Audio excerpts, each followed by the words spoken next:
Buenas tardes, mi nombre es Víctor Eslanina y soy profesor del CENS 457. Me comunico con ustedes nuevamente después de este periodo de vacaciones que tuvimos.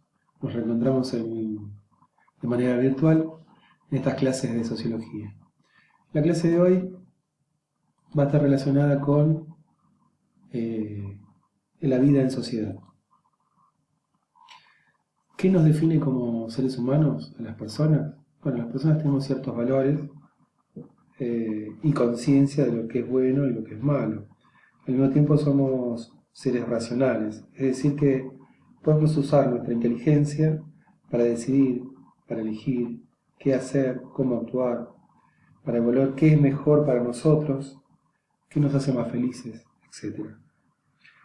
Así nuestras acciones se encuentran ligadas a nuestros valores y a nuestros sentimientos.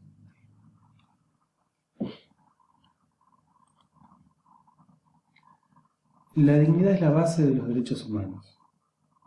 En el lenguaje cotidiano llamamos digno a alguien que se destaca o que merece algo, pero en realidad la dignidad es un atributo de todas las personas. Es lo que hace que se nos respete, que tengamos valor por nosotros mismos, por el solo hecho de existir. La dignidad nos hace a todos iguales y es la base de los derechos humanos que todos tenemos.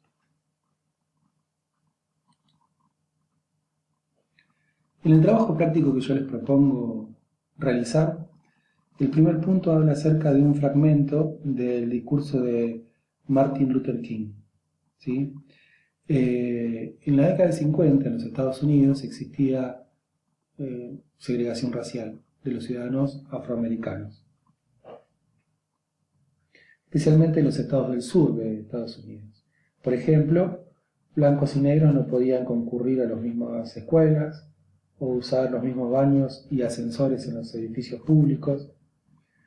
En los transportes públicos, los negros solo podían usar los asientos de atrás.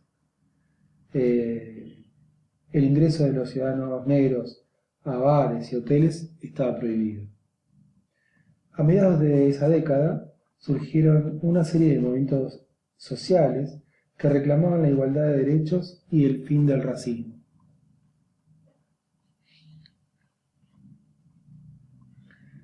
Es aquí que surge la figura de Martin Luther King, encabezando esta lucha que lograría cambiar en parte esa realidad. El 28 de agosto de 1963, una multitudinaria marcha sobre Washington, en la que participaron alrededor de 200.000 personas, en reclamo por la igualdad de derechos. Ante ella se pronunció Martin Luther King, en un discurso que pasaría a la historia, en el que expresaba su sueño de un mundo donde reinara la paz y no existiera discriminación. Entre los logros de este movimiento se encuentra la sanción de una nueva ley de derechos civiles que prohibía la discriminación racial. Se aprobó el derecho al voto de la población afroamericana en Alabama, por ejemplo, que hasta ese momento estaba velado. El fin de la segregación racial en las escuelas, y bueno, y la sanción de esta ley, ¿no? Entonces, la actividad gira en torno a una pequeña parte del discurso que pronunció en 1963 Luther King, y bueno, se tiene que contestar algunas preguntas referidas a ese texto, ¿sí? El análisis del texto. Bueno, ¿quién era?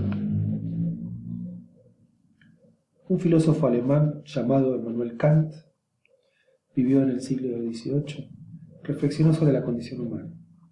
Kant decía que los objetos tienen un valor relativo, porque se usan como medios, como instrumentos. Las personas, en cambio, no deben ser usadas como medios, ni como instrumentos para obtener una cosa, sino como fines en sí mismos. También decía Immanuel Kant que hay que tratar a los demás como queremos que nos traten a nosotros, ¿sí? Solo los seres humanos podemos proteger nuestra dignidad. Para que esto ocurra, hay que tener en cuenta o presente dos valores fundamentales, que son el respeto por el otro, es decir, tratar con cortesía, con reconocimiento y cuidado a todas las personas, y la solidaridad, sentirnos parte de la sociedad, tener una actitud de participación y apoyo frente a los problemas de los demás. No nacemos teniendo estos valores, los aprendemos a medida que reflexionamos y los ponemos en práctica.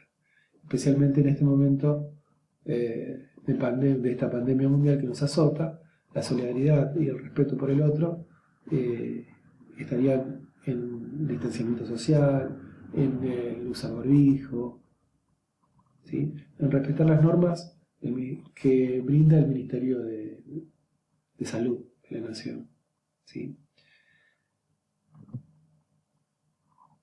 La convivencia social. La vida de cada ser humano se relaciona con la vida de los demás. Todos los días, de una manera o de otra, nos relacionamos con personas. Algunas relaciones las entablamos por placer, como la familia, los amigos, etc. Y otras por necesidad. Nos agrupamos para sobrevivir y hacer frente a los problemas que requieren soluciones compartidas o colectivas. Entonces, nuestra autonomía es limitada, dado que cada uno de nosotros estará conectado con otros y con otras personas, algunas de las cuales nunca llegaremos a conocer. Lo que necesitamos para vivir, alimento, vivienda, transporte, o nuestro desarrollo personal, el lenguaje, los hábitos, el deporte, depende del trabajo, el conocimiento y la dedicación de otras personas que componen la sociedad. Por eso, si consideramos a los otros, la vida es mejor en sociedad.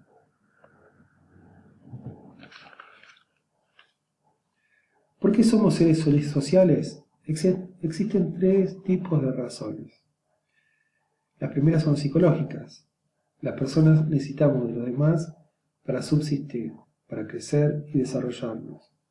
Lo que nos define como personas es lo que recibimos y compartimos con los demás. Pero también hay razones biológicas. Los seres humanos, a diferencia de otros seres vivos, nacemos indefensos. Necesitamos el cuidado y la protección de los mayores durante un tiempo bastante prolongado. Por último, hay razones históricas. Desde sus orígenes, los seres humanos han formado grupos, comunidades y sociedades para sobrevivir. La convivencia genera conflictos.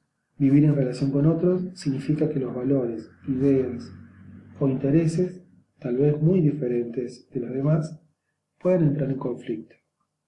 Si además consideramos que los recursos para satisfacer los deseos de cada uno, riqueza, poder, educación, prestigio, son escasos, es posible que se produzcan enfrentamientos para acceder a ellos, o para encontrar soluciones a su escasez, o para su distribución desigual, o por su distribución desigual. Aunque no todos los conflictos puedan resolverse fácilmente, en muchos casos pueden encontrarse soluciones consensuadas sin recurrir a la violencia. Bueno, esta es la actividad de esta clase. Las preguntas están relacionadas con estos temas que venimos viendo. ¿Por qué puede afirmarse que la autonomía de las personas es casi siempre limitada? ¿Cuál es la relación entre el conflicto y la vida social? Lo que acabamos de explicar. Después otro punto es, piensa un ejemplo que ilustre la afirmación de que la vida es mejor en sociedad. ¿Sí? Si nosotros compartimos y necesitamos de los otros para vivir en sociedad, bueno, ¿por qué sería más importante? ¿Por qué la vida sería más importante en sociedad que de forma individual? Que prácticamente sería imposible. ¿Sí? Por más aislado que nosotros estemos, siempre necesitamos de un otro. Y en estos momentos, ¿sí?, de crisis mundial producto de la pandemia, más que nunca necesitamos de los otros, del cuidado de los otros. Si yo me cuido, estoy cuidando a los demás. Bueno, espero que se encuentren bien, me alegro de poder comunicarme con ustedes. Cualquier consulta o duda que tengan, ya saben, me las pueden hacer.